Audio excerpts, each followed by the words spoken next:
Make sure you're subscribed with notifications on. We are back and actually on the road. I'm doing some traveling before Comic Con, but we're here for the latest in DC Studios news and leaks. And we just was covering all this stuff in Cleveland, the Superman film production. Uh, it's been some wonderful pictures and videos and things coming out for that. And now it moves on to Cincinnati. Well, not too far from Cleveland. And actually, Cincinnati's right in my backyard here in Louisville, Kentucky.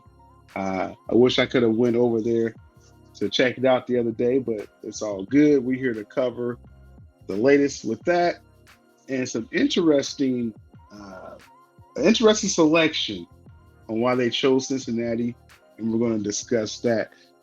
And as you notice, with these series, these videos that I'm doing, we're covering again all DC Studios news and leaks. All of DC Entertainment right now is under DC Studios. So you're talking about film, streaming, TV shows, gaming. Now, comic books are separate, but it's kind of like a synergy there. So, um, like I said, I'm looking to cover all this DC news. Now, just by the response of y'all these past couple weeks, I know this audience wants the latest with the Superman film.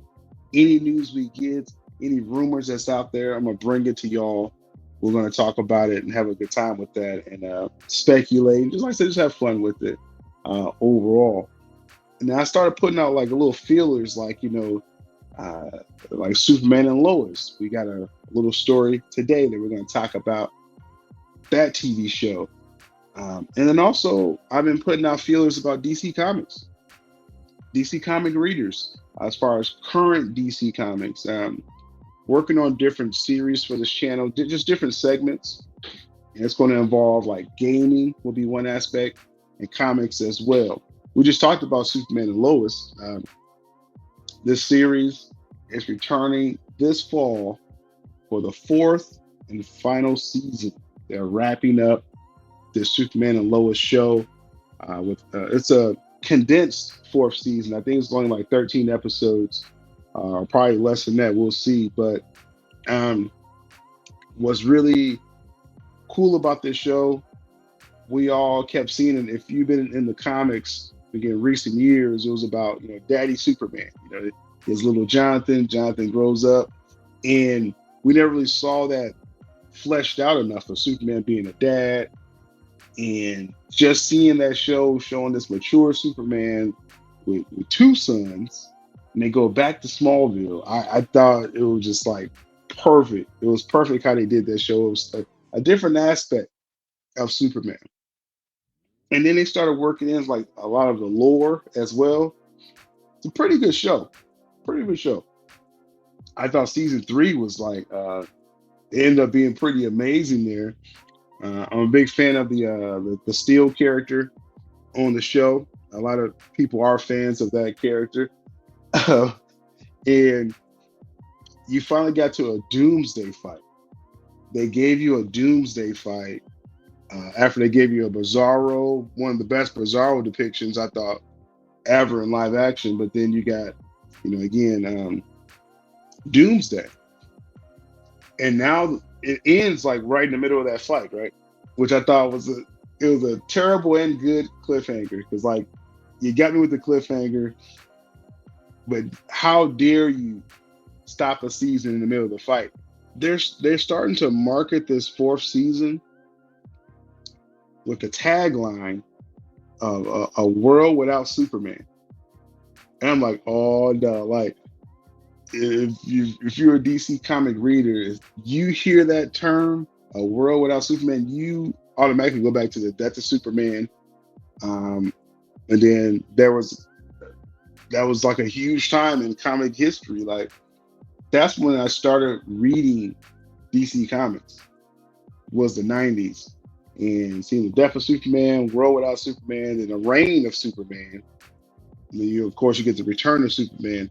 Um, Death of Superman, World Without Superman. So it's like when you hear that term as a DC Comics reader, you're like, oh, they're going there. just to speculate in theory here, Superman's about to die. And so this season's going to start off. You're probably going to have a moment where you see how the world adjusts. Maybe his two sons or Jordan, takes over as Superman or something like that, which I think will be really cool for and they have like a time jump and Superman comes back. That's just my early theory. I don't know any story details of this TV series, but a world without Superman, that you're promising me something there, and I want you to deliver. So, Superman and Lois, season 4, fourth and final season of the series. The condensed season is going to be 10 episodes for that season, and I'm looking forward to it. October, that series is coming back. And so for the main story here, Superman film production, we are in Cincinnati, Ohio. I will just say for the record, just being a Midwestern myself, it's Cleveland over Cincinnati any day. But we're going to show Cincinnati some love because they are, again, bringing the center of the DC world. So now with Cincinnati, we know Cleveland was a good spot. Siegel and Schuster literally came up with the idea of Superman in Cleveland. So that is the birthplace. And it was really just the cherry on top that was the birthplace of Superman. So it's a known fact that at the Museum Center in Cincinnati, the Union Terminal building is literally the inspiration for the Hall of Justice. Hall of Justice, it sounds like exactly what it sounds like. It is what it sounds like. It's the headquarters of the Justice League. Now, what makes that cool, first off, the Hall of Justice, it was first created for the 70s cartoon. And what makes it pretty cool, everyone remembers Superfriends. If you're a cartoon fan of DC at all, you've heard of it. It was before I was born when that show was out, but I watched, classic episodes of it. And I told y'all recently about the JL Crisis Part 3 film. It showed like the Batman animated series and other series in the past. They brought back Superfriends in the Hall of Justice in JL Crisis. It showed the final moments of that world. And again, that Crisis event, DC fan, read the synopsis of Crisis on Infinite Earths just to get an idea of like what was at stake. It wiped the slate clean. And that's kind of what DC Studios is doing, wiping the slate clean and starting a new, continuity overall. But it was cool to see the Super Friends even giving some love in this new animated film. And so James Gunn, apparently is using that. Now, I do want to say one thing here, though. Like, this one thing I told you I'm working on a series for this channel where it's just kind of showing some ridiculous comments, arguing for or against stuff. There's this weird thing going on with DC fans where using anything nostalgic is corny to people now. Like it's not cool to reference Christopher Reeve now. I don't know if y'all have noticed this.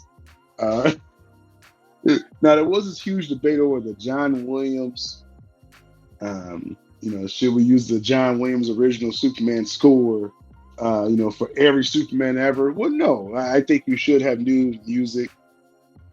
That John Williams score did not fit Henry Cavill and Black Adam. I think that was a mistake to use it.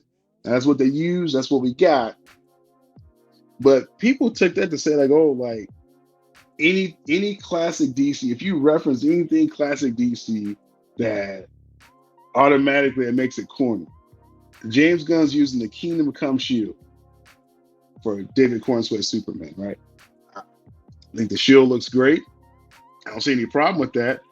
And all of a sudden, just because people saying, for whatever reason, they just don't want to give this film a chance. And you don't have to. You definitely don't have to. But to automatically say the Kingdom Come Shield is corny, well, no, I just don't agree with that. Obviously, if the film ends up being bad, then yeah, I wish they wouldn't have used that symbol. But it's just some weird reasonings that I'm seeing for people, and it's like, oh, I'm sorry, bro. Like, that's an existing style of a shield. That is not a bad shield at all. But then some people are like, well, if you're gonna use elements of that shield, then you gotta do the entire Kingdom Come story. I'm sorry, that's baloney. Like, you see people use different aspects of DC all the time, hint towards it. They're not adapting the full story.